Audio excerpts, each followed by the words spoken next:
Hello and welcome to Deepmala entertainment. Well friends, आपको किस तरह से सिद्धार्थ शुक्ला ने शहनाज गिल का जिक्र किया घर में और कितनी खूबसूरती से किया वो भी आप देखेंगे आगे। तो चलिए आपको बताते हैं पूरा मामला क्या है।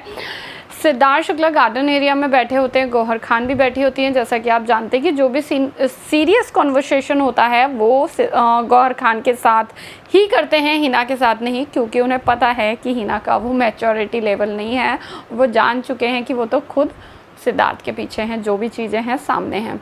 तो भाई गौहर खान से अधिकतर वो कुछ ना कुछ इस तरह की चीज़ें डिस्कस करते नज़र आते हैं। तो वो गौहर खान को यहाँ पर ये बताते हैं कि एक बार हमारे सीज़न में हमारी टीम विनर बन जाती है तो हमारे सबके लिए घर से खाना आता है।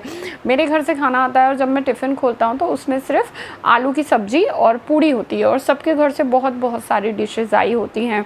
तो मुझे वो देखकर फ़ील होता है कि मेरी मम्मी मुझसे नाराज़ हैं किसी चीज़ को लेकर, ये मुझे लग जाता है। तभी उन्होंने सिंपल ये चीज़ भेजी है। और सिद्धार्थ यहाँ पर किसी को भी घर में पूछते नहीं हैं, खाने को नहीं बुलाते हैं, सिर्फ शहनाज को बुलाते हैं। एक पॉइंट तो ये यहाँ पर क्लियर हो जाता है, शहनाज उनके लिए बहुत ख़ास है, दूसरों से अलग है, वो शहनाज को बुलाते हैं। आप ये भी मान सकते हैं कि उनका घर दूर था, पंजाब में था, नहीं आया था इसलिए बुलाया। भाई मानने वाले कुछ भी मान सकते हैं, जो आपको लगे। इसके बाद सिद्धार्थ शुक्ला इस चीज़ को लेकर मायूस हो जाते हैं और शहनाज गिल ये बात समझती हैं। ये बात हो जाती है। उसके बाद एक बार आप जानते हैं कि घर से लेटर्स आए थे। तो लेटर जब आए तो शहनाज गिल सिद्धार्थ शुक्ला लेकर लेटर अपनी मम्मी का और बैठे हुए थे सोफ़ा पर हॉल में और उनकी आंखों से टप टप आंसू गिर रहे थे। तो शहनाज उनके पास आती हैं और बोलती हैं 2 बार, कहीं तो सब ठीक है ना, कहीं तो पॉजिटिव में नेगेटिव तो नहीं ढूंढ रहा, कहीं तो पहले की तरह पॉजिटिव में नेगेटिव तो नहीं ढूंढ रहा। तो वो सब्जी पूरी वाली बात पर भी समझ गए थे कि सिद्धार्थ शुक्ला जो है परेशान है और वो क्या सोच रहे हैं अपनी मम्मा के थॉट को लेकर और घर को लेकर।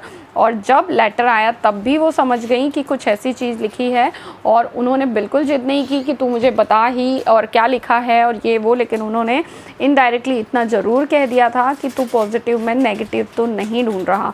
और वो वहीं पर सिद्धार्थ शुक्ला को पूरी तरह समझ गई थी। उतने दिनों में उनकी मम्मी को बिना देखे समझ गई थी कि दोनों के बीच का रिलेशनशिप कैसा है, चीज़ें किस तरह की हैं। और सिद्धार्थ शुक्ला को इतना बेहतरीन तरह से वो जानती थी, समझती थी, हैंडल कर पाती थी। खैर वो आपने एमएसके के दौरान भी देखा कि लड़की आंखें बंद करके भी सिद्धार्थ को पहचान गई थी। वेल आपको क्या लगता है कमेंट करके बताइए। वीडियो को कीजिए लाइक, चैनल को कीजिए सब्सक्राइब, ताकि आप आगे भी शहनाज से जुड़ी और बिग बॉस से जुड़ी ऐसी लेटेस्ट अपडेट सबसे पहले देख पाएँ। Till then bye bye, love you.